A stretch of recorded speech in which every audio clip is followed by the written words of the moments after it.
Hey guys, happy Thursday. So before I actually get into the Ask Laurel thread, I wanted to kind of address some of your concerns that some of you guys are watching the content and you're lost. And I just want to assure you guys that this is actually normal, okay?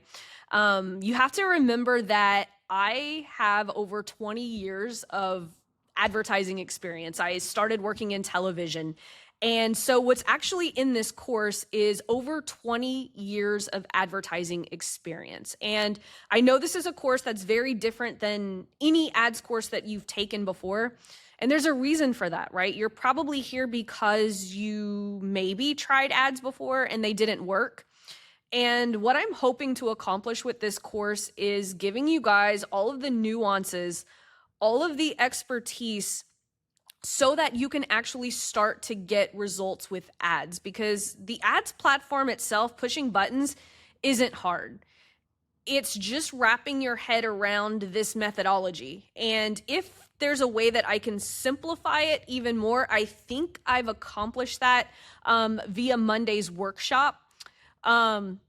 I did post about it here, but I'm actually going to take you guys behind the scenes. So if you go into the Get Ready protocol, let me actually make myself a little smaller. If you go into the Get Ready protocol and the ads ecosystem that you should start with, in my opinion and the feedback from you guys, this is probably the best representation of my ecosystem that I've ever done.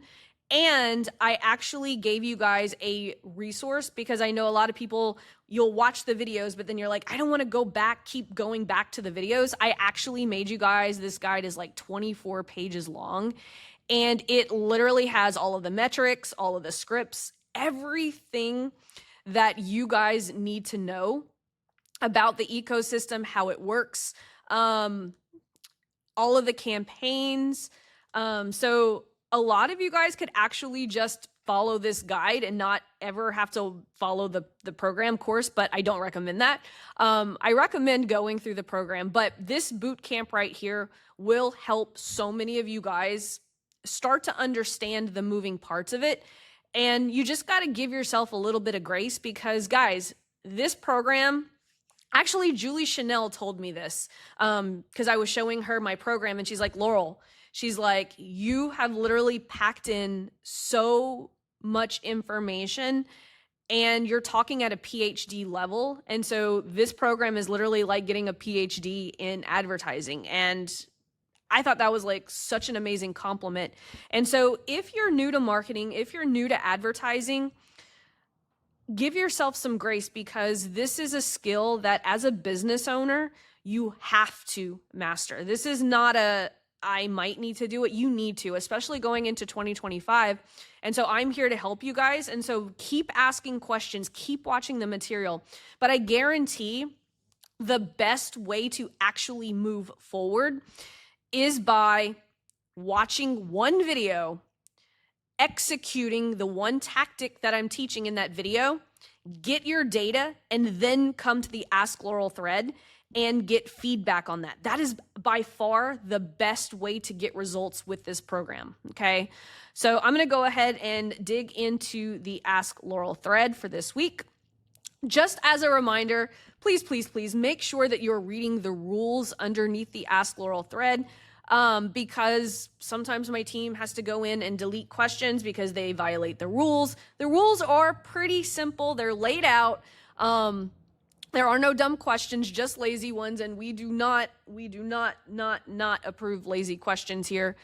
Make sure you're following all of the rules. And if you haven't already, make sure that you have watched the community rules here because there's a reason that this Facebook group is one of the most valuable as far as helping people get results. It's because we have a very formulated structure at which we're helping you guys. And so I hope that you guys are enjoying your time here.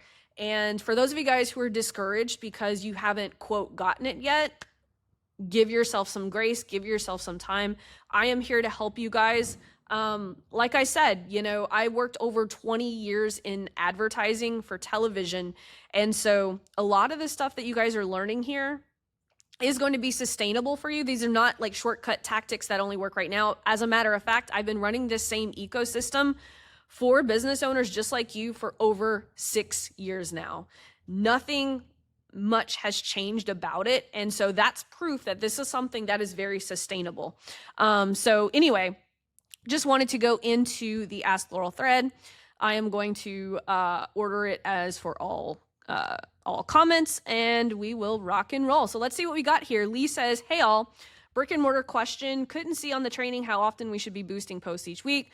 Also, should the boosted posts be to our warm audience, be offers, or a mix of informative posts? Yeah, so if you go into the brick and mortar training, and I apologize if this is not the answer that you want, but this is the question that I'm reading. If you go into the brick and mortar training, you will actually see all of the stuff here. So here are your power contents. And then I actually gave you guys some conversion multipliers for brick and mortar. We've got some types of posts that we actually do. A 7-day posting schedule, just so that you guys can kind of see like an example.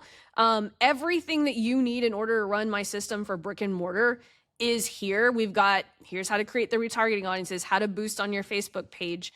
And so, yeah, so basically just use the resources that I've given you and you'll be fine.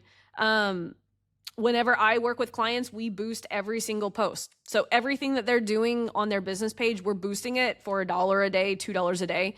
But brick and mortar, very, very simple strategy. So hopefully, Lee, that answered your question.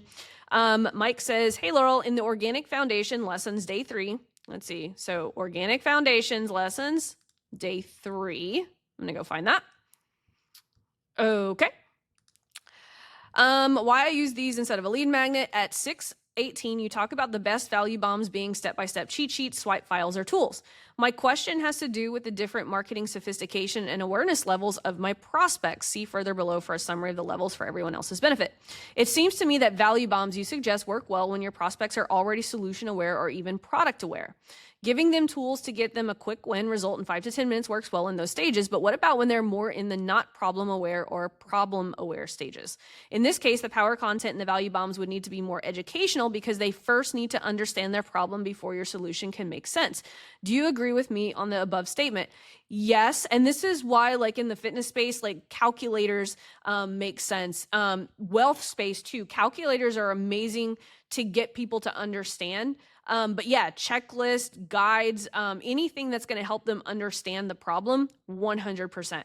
What are your suggestions for value bombs in those cases? Can a simple self-assessment that helps them understand the nature be a good value bomb? Yes, as long as the assessment leads to a quick win, which can be an aha moment, right? And so let's see, is there anything else to adjust in your ecosystem when people are more in a not problem aware?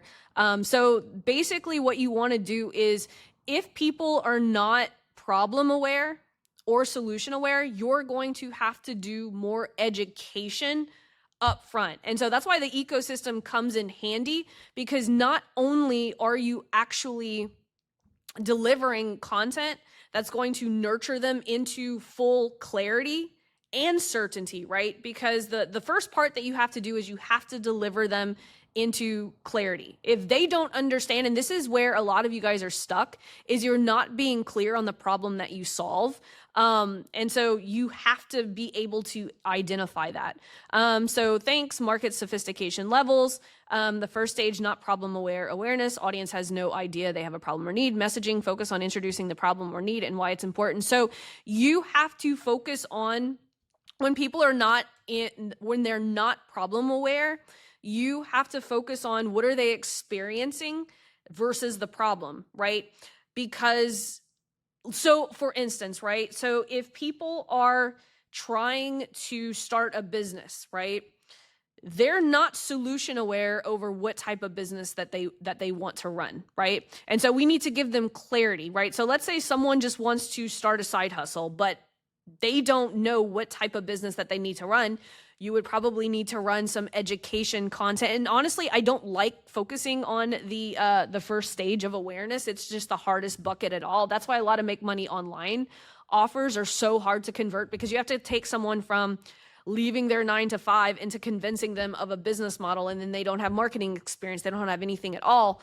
And so if we focus on the not problem aware, unaware, it's going to take a lot more educational content. And so that's why instead of 1 layer of power content, in that case, it would probably take 3 layers deep of power content before I would ever show them an offer. That's the way that I would do that. But I am not sure of the question of all of these. But yes, I would agree up here with your question that you would have to put on layers of power content for people who are not problem aware, for sure. Let's see. Ginger says, hello, I just watched your ecosystem bootcamp from a few days ago. You said we would be in better shape if we had launched a couple of ads and left them alone to let them run for months or longer versus stopping and starting. The challenge I'm going up against with my ads is the creatives become limited very quickly within a couple of weeks. My audience is healthcare practitioners, and my biggest audience size is about 100,000. So I run out of people quickly. How do I deal with this? Do I need to find a new audience that is much bigger, or just let the creatives run and be limited? Yeah. So one of the things that I do in this specific case is you have to go back into, and this is why having a lot of ads running as far as, so if I go here, I'll just actually show you guys. So if I show you guys this, right? So this is from the power content training, which I put over here. And by the way, I put this SOP. So I have updated some of the trainings this past week. So I think you guys are going to like what I've put because I've made a lot of SOPs. So within this SOP right here, okay, so here's why power content videos or any type of ads actually putter out is if you are only running 1 ad, let's just pretend, right? Actually, let me see. Do I have another visual? Let me see if I'll just use this circle example right here, right? So let's pretend that this green dot is your piece of power content, right? And the black area represents all of your entire audience of practitioners, right? If you're only running 1 or 2 or 3 pieces of power content, you're going to see that it's only going to cover up a small percentage of this entire circle, right? And so that's why I like boosting more middle of funnel power content and other types of content, because you want to fill this circle in order to exploit the audience for your power content, right? As a matter of fact, if you go on my Facebook profile, I actually did a video on this right here, talking about how to actually exploit all of this within the circle of pocket of people. This is how we're able to not only nurture our audience, but we're able to exploit the actual audience that we actually have so that our frequency on our ads doesn't become too much and we're not showing people the same ad. Because the reason that audiences putter out is because let's say that this circle represents 1 million people, right? Or let's just keep it to what you said. I think you said 100,000 people. Yeah. So let's just say that this circle represents 100,000 people. If you're only running 1 piece of power content, Facebook's only going to show it to the people who resonated with that 1 piece of content. That's why we need to have different angles and solve different problems. We want to exploit, like if this is representative of all 100,000, we need 1, 2, 3, 4, 5, 6, 7, 8, 9, 10, 11, 12, probably 13 pieces of content before you're ever going to exploit that whole 100,000 audience. Does that make sense? Because Facebook's not going to show that 1 piece of content to the entire audience. It's only going to show it to the people who it's going to optimize based on the pocket of people who are watching this content. That's why we need more content. Like a lot of you guys, your issue is that you're just not creating enough pieces of content. And that's why I have this boosted post strategy here, is because it's going to allow you to reach a higher targeted bucket of people without puttering out, because then you could start replacing some of those other power content with some of the stuff that you've boosted, and then it's just kind of rotating that content. I love, honestly, whenever audience sizes are that small, because it makes it so easy to run ads, but you just have to have that cadence of doing content. So that's my 2 cents on why the strategy works so well. Let's see. Joe says, is being personal and good customer service a valid the gap power content? So I would say no. Here's why. That's kind of like a car commercial saying, and you get a brand new car. It's got a steering wheel. It's got 4 tires. I think people just expect this from businesses nowadays, just because that's just the lowest barrier to entry is having good customer service and being personal. So I would not say that that is a good gap content, but I'm gonna keep reading. And if so, is there a good way for us to demonstrate that if we record ourselves on video versus getting a customer on video? Getting your customers to say it is always going to be better. You saying it on video is not going to convince anyone, right? Because someone who's convicted of a crime is always going to say, I didn't do it, right? So I would instead demonstrate. So for example, right? So let's say, because I know you have your 2 services, your wine bar, plant shop, right? Let me actually keep reading, and then I'm gonna give you my answer. So we feel that's our strength. We've connected deeply with customers and sometimes even shared tears with them. Yes, this is okay. I get what you're saying. We made great friends in our business. Some have come to our wedding last year, but you have to take it one step further in demonstrating this, right? You can't just say we've got good customer service. We're personal, because people don't believe that, right? So we feel that's our strength. We connected deeply. Our personality and service is why people come back, though we have super irregular hours and are rarely open. Business for Botanical or Fremont Wine Bar, Plant Shop. More context. We're trying to turn our weaknesses into strengths. Words below parentheses is typical old thinking. Small outdoor square footage, not enough seats in the winter makes it difficult for us to make more profit from a business. Intimate hidden gym, 21 plus only. We lose customers in private events that have kids. Some people prefer we don't have a kitchen or health code, so we serve yeah, you have to figure out how can you demonstrate being personal, right? You mentioned something that you share tears with people. How can we show this with content? How can we get your customers to tell that story? Otherwise, when it comes from you, it doesn't mean anything, because any business is saying that they're the best at customer service. Every business will say we're personal. Your stories from your customers are super, super important to be able to pull this off specifically. Let's see. Nancy says, I have officially succeeded with my power content ads reading KPIs. The KPIs are fire, but still ironing out the value bomb ads. So here's my question. With a $5 budget dedicated to this campaign, is 100 messaging conversations reasonable, or should I be looking for 5 to 10? 100 conversations with a $5 budget is very possible, depending on your niche, the problem you're solving, what's the value bomb. But here's the thing that I want you guys to understand, and I'm going to blow myself up just here a little bit. You need to figure out the minimum effective dose that you need in order to hit your goals, right? So what does a minimum effective dose mean? So if you, and the reason that I say have 100 messenger conversations a week, which is, by the way, is very possible with a $5 a day ad, you have to determine how many messenger conversations do I actually need in order to reach my goals, right? Some people only need 20 or 30 messages a week to be able to move 2 or 3 people to a phone call every single week. But you have to know. And so the only way to know is by putting out volume. And so you might do 100 messenger conversations and be like, I only need 10 a week to be able to reach my goal. So that's what we call minimum effective dose. And so Nancy, you're just going to have to figure out, how many messenger conversations do I need in order to sell my product? Or how many messenger conversations do I need to book 1 phone call, and then back into the math? But again, it's all about data, right? And so we have to figure out what is our minimum effective dose. But the only way to do that, again, is to get the volume. But you might figure out that, hey, I can run $5 a day, get 2 conversations every single day, and that might be enough to reach your goal. So I know I kind of went a little extra over what you were asking, but hopefully that makes sense. And yeah, let me know. But hey, not a lot of questions this week, so hopefully it's because you guys are rocking and rolling. Make sure that you catch all of the new SOPs, all of the trainings that I put in.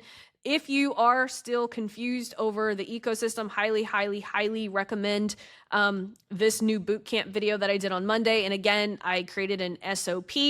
I also created an SOP for power content.